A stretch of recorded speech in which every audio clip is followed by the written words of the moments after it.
इसको, और पहचान कुछ नहीं। न पाप पूछा जाए पाप क्या पुण्य क्या, वो भी नहीं जानते और करते हो।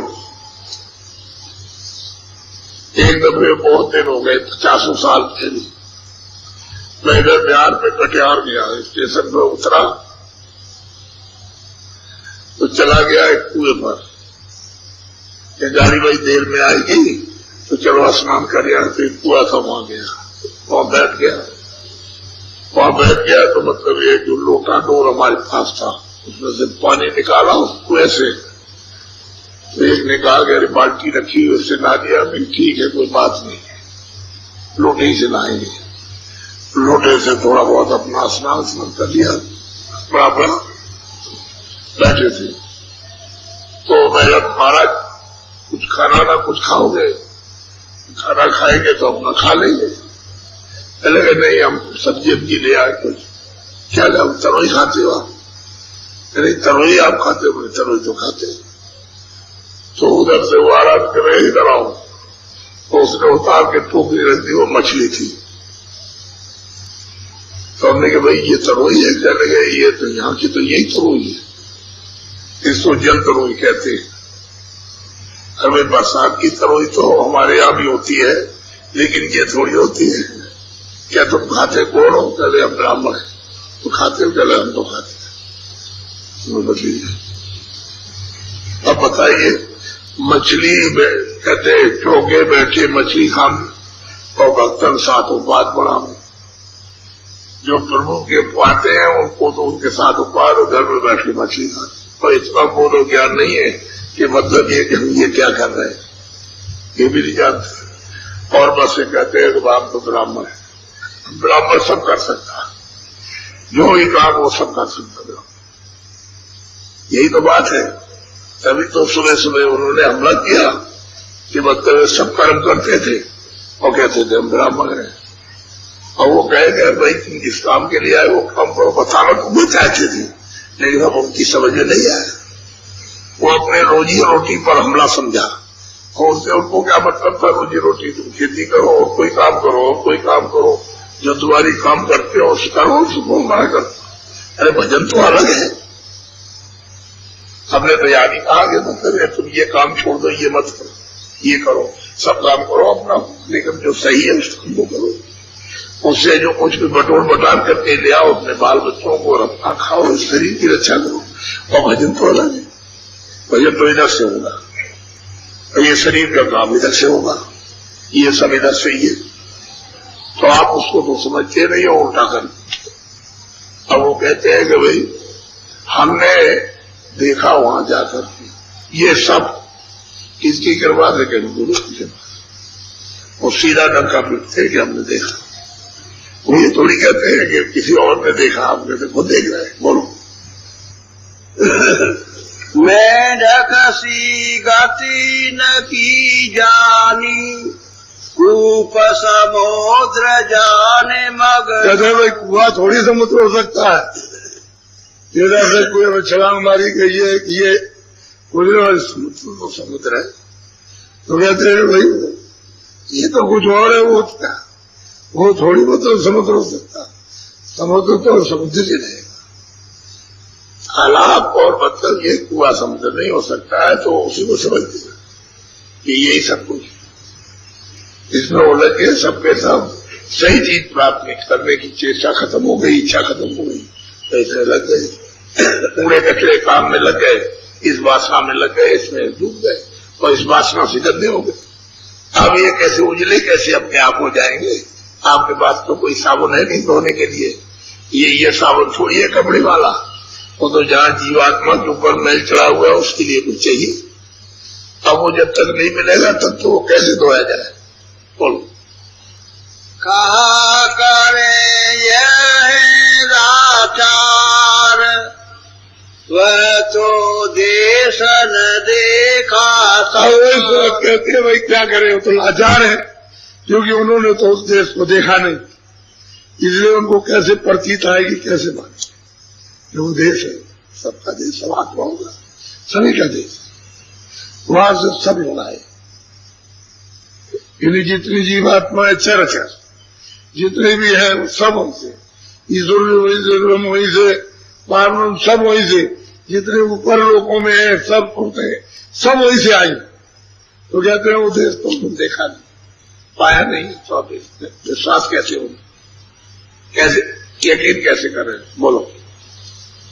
बिना देखे कैसे परतीत, उन नहीं जानी अक्षर जरी। कैसे भाई बगैर देखे प्रतीत नहीं, और वो जब महात्माओं के पास गए कभी नहीं देख सकते। महात्मा के पास, महापुरुषों के पास पहुंच जाते तब तो उनके लिए सुलभ हो जाता, तब तो वो देख ही लेते, चल देते। अब जो लोग पहुंच गए, जो बेले बेले पहुंच गए, उनको ले गए। और सब कह रहे हैं जिस तरह से ये वर्णन किया वैसे ही हर महात्मा के शिष्यों ने अपने को बताया कि मैंने देखा, जिनको उन्होंने दिखाया। और पीछे से लकीर के फकीर हो गए, तो कोई हमेशा थोड़ी होते रहते वहां। अरे एक पीढ़ी चली, 2 पीढ़ी चली, बस। कोई बहुत ज्यादा 3 पीढ़ी, उसके बाद कोई जायदादों में थोड़ी बंधे रहते हैं, जो एक मकान में एक बंधे रहे, फिर कहीं जंगल में जा करके वहां, फिर वहां मतलब एक अपना काम कर लिया, वहां प्रकट हो गए, वहां से अपना काम करने लगे। तो ये जायदादों के साथ बंधे रहो, हम ये पंथी, हम वो पंथी, हम इसको मानते हैं, हम उसको मानते हैं। तो मानते रहिए आप पत्थरों को, ऐसे थोड़ी मिल जाएगा। हो तो मतलब ये है कि महापुरुषों से बोलो। इसी ब्रह्म को जाने अपार, भूले मार्ग करे विचार। सब कहते हैं कि इसी ब्रह्म को अपार कहते हैं, जानते तो है नहीं, क्योंकि मार्ग उसके पाने का भी भूल गए। अरे ब्रह्म के पास भी पहुंच जाए तब भी, लेकिन वहां तो जा नहीं सकते। ब्रह्मा के पास नहीं जा सकते, विष्णु के पास, शिव के पास नहीं जा सकते हैं, आद्या मां शक्ति है पास में, तो भगवान के पास कैसे? तो ब्रह्म तो बहुत दूर है। कहते हैं मतलब ये है कि इसमें और रास्ता भूल गए। अब क्या है, कर्म ही ऐसे किए कि वो गलत गया। अब जीवात्माएं जो है वो उससे दबे और सब उसके स्रोत बंद हो गए, आंख और कान नाक बंद हो गए, बस अंधेरे में। अब पता नहीं किधर से रास्ता है। जब मिले रास्ते वाला तब तो बताएगा। अरे बच्चों, रास्ते वाला नहीं मिलेगा, कौन बता देगा? बोलो। अब इनको कैसे समझाऊं, वह नहीं माने चौपट। कहते हैं कि भाई क्या करें, इनको किस तरह से समझाया जाए? वो जो समझाता हूँ कि चलो तुमको पहुंचा दिया जाए, तो कहते हैं नहीं, हम नहीं मानते। तो कहते हैं भाई कैसे समझाए? अब और कुछ नहीं है तो चुप रहे, बात हो गई, चुप हो जाए। तो आप तो उस वस्तु से कोई वंचित रह गए, फिर आपको नहीं मिल सकता। इसलिए बहुत सोच समझ जीवन को इसको तय करना। ऐसे ही अज्ञान में खाने पीने के लिए तय करते रहे तो डूब जाएगा। और ये मनुष्य जीवन आपको मिलेगा नहीं, ये अमूल्य चीज है। एक दफे आपको मिल गई, सज्जुग त्रेता द्वापर कितने बीत गए, और अब की बार आपको मिला और फिर गलती कर रहे हो तो वापस फिर जा रहे हो, फिर आपको ये नहीं मिलेगा। गलती मत करो। बोलो। सत्य गुर पूरे कई सुनाई, तीनों पर दे दिए। कहते हैं कि सदगुरु ने मुझको बताया और तीनों मुकामों को दिखा दिया, पहुंचाया। अब चौथा मुकाम कल सुनाएंगे आपको, ये उसके ऊपर क्या है, और फिर उसके बाद में 5वां मुकाम। तो दो स्थान है कि कौन है इन सब का मालिक और किस आधार पर ये सब टिका हुआ, किस चीज पर टिका है, तो आपको सुनने को मिले। कहते हैं ये मुझको सतगुरु ने दिखाया, और ये तीनों मुकामों पर और तीनों से मिला दिया। ईश्वर से मिला, ब्रह्म से भी, पार ब्रह्म से, और बीच में सब कुछ दिखाते चले गए, छोड़ा कुछ नहीं है, पूरा सब कुछ दिखाया और इशारे कर दिया थोड़ा थोड़ा, ऐसे ही संक्षेप इशारे किए, कुछ बताया था आपको, कुछ नहीं। बोलो। बस इसलिए आपको जो चीज दी जाए उसको ले लो आप, जो आप इधर उधर रगड़े झगड़े में क्या पड़ते।